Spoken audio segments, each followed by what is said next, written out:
So good evening, ladies and gentlemen. Thank you for spending time with us at this time. This time you should go for the restaurant and bar.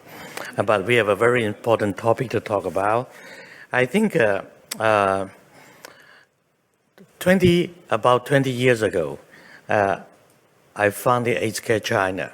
It's a PLWH HIV organization in China by myself. I don't know anything about NGO. I don't know there was a donor, there was a project or anything.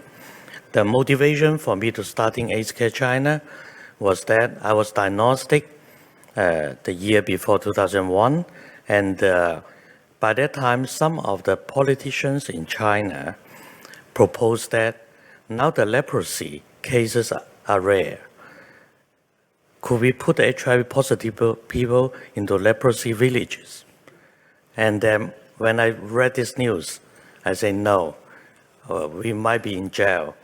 And then so I set up this organization to try to build a network of people living with HIV so we can look after each other, right? So even we were put into the village, we could escape together. So yes, that's the very primary purpose of that. In year 2001, we were suffering. We are isolate ourselves because stigmatized, and also one of the priority is medication. And I have to pay about $1,500 per month for my treatment. In China, this amount is a very high figure, and most of people could not afford it. I was lucky to be able to afford it to maintain my life, but I don't know how long I could, because the doctor told me you have to take it your whole life. And then after we starting the organization, and we also start to help working on the medication access. And the first good news came to us was in 2022. I met MSF, Selena. Was the one working in first MSF clinic in China. I was surprised that they told me from when their clinic opened, the medicine is free from $1,500 to zero. So it's a magic. I never believed that because I don't really know about this. And later on, I was invited to join the ITPC, and I see the activists around the world gathering in Cape Town and pushing for free treatment for all. And then it works. By year end of 2023, the free ARV program started. And then follow the year, we all struggling on getting medication, and then we're getting better medication, right? So our life is getting stable. And then just like say, we are living longer and longer, right? And then when people are hungry, they have only one dream, get the food, right? After they're taking the food, they have multiple dreams. I want a drink, I want a dessert, right? I want to go to dance, right? So I think then are we living happier? Many years ago when we're starting just one dream, we need a medication. We want to survive. You have the right to live. But now, after all the efforts, global efforts, governments, pharmaceutical companies, and the NGOs, and we finally make it treatment access for all. But at the same time, we're looking back. The people are not really happy enough. And people living with HIV, they're still living in the stigma and inequality. And in Australia, it's exception. But in many other countries, the people living with HIV, they face the challenges of education, employment, healthcare, due to their HIV status. And I have a blog in Chinese. I asked the question, what you want the most for living better? The most common is no rejection, from the medical services. Like in China, if you are people living with HIV, you need the surgery service.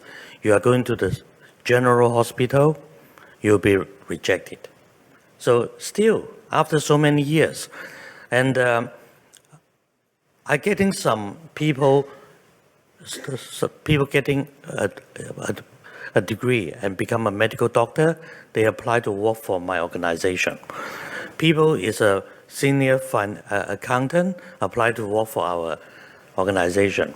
The reason is not because we pay a lot, it's because they were rejected because of their HIV status from other places.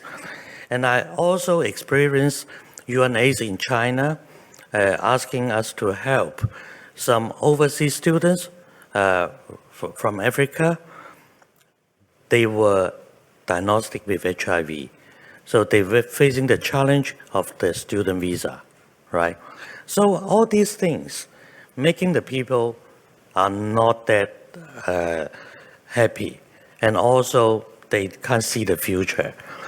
And at the same time, I think that not just happening in China, in many, many other countries are the same.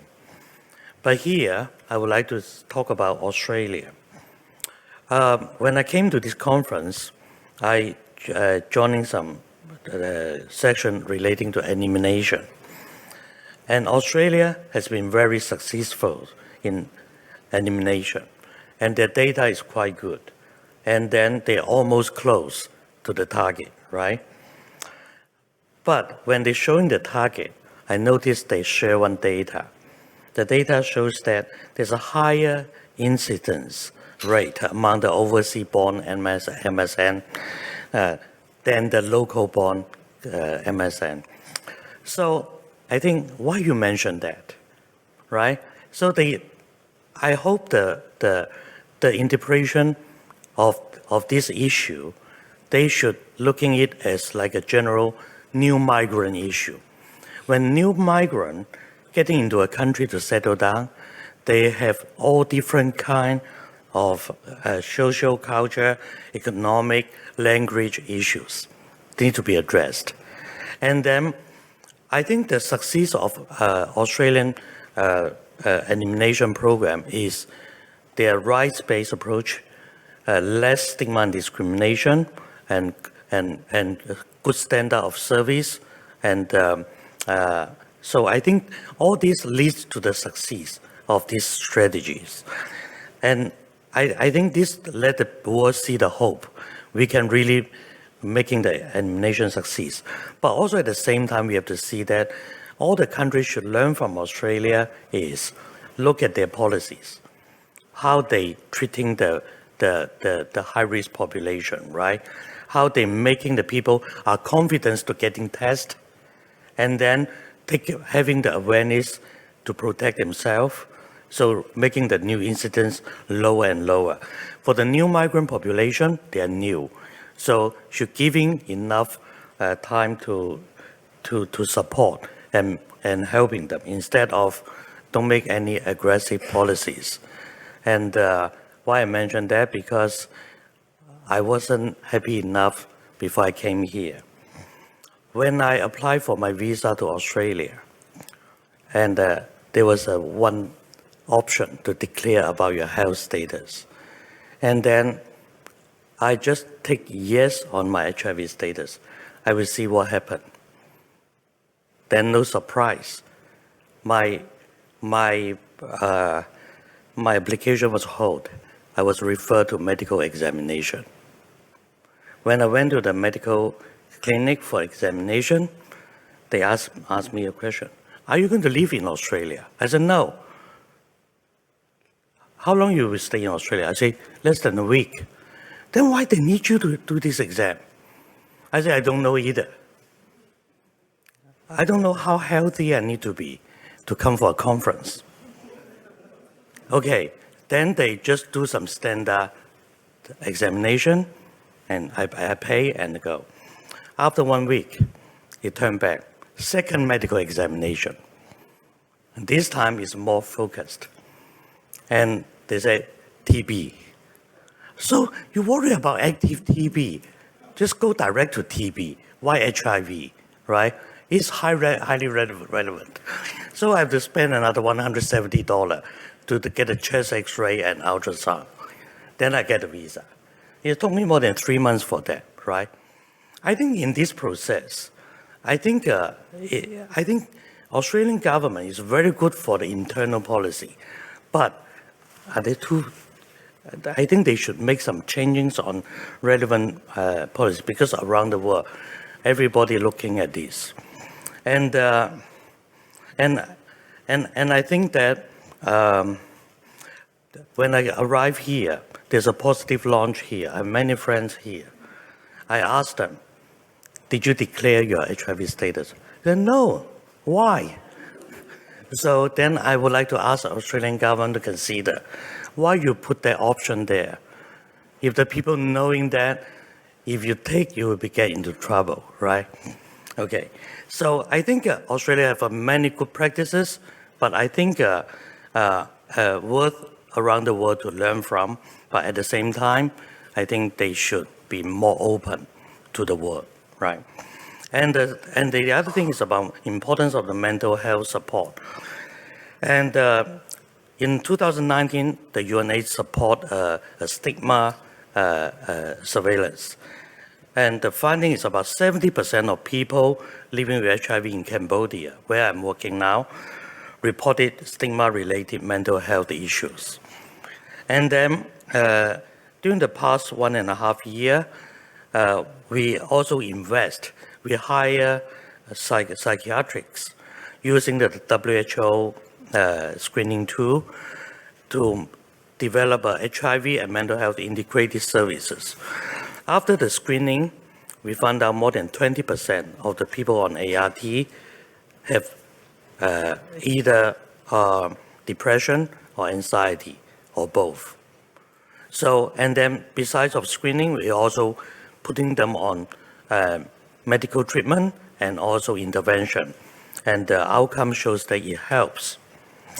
So mental health services, I think it should be, we're talking about care and support to the people living with HIV. But in many programs, it becomes some cash or some meals, right? And nowadays, I think the mental health is very abstract, but most of the people need it more than the little cash and meals, right? And I think we should really consider about utilizing the professional mental health specialists, working together with the community to develop more comprehensive support for the people living with HIV. So, so my recommendations are, even the fever of HIV has gone, most of the donors leave. They go for climate change, right? And but I still think it's something still worth for us to focus on. Strengthen rights-based advocacy efforts in all levels with new and smart strategies. We are not just open workshops. We need to using medias and also and the lawyers and many professionals to starting some really debate in all different countries and at all different levels. Advocate for the policies that protect the rights of people living with HIV, address the stigma and discrimination they face in various aspects of lives. And I think in this, doesn't matter, any country should contribute to this effort. I think this is the human rights. And I think what the people living with HIV demanding is not something luxury, right? They just want a glass of water, right? And second, invest in the mental health services for people living with HIV and conduct research. This is particularly relevant to the community. And yes, a lot of studies are doing the screening, but also most important for us is not just getting the data. Why not making the effective in treatment and intervention at the same time.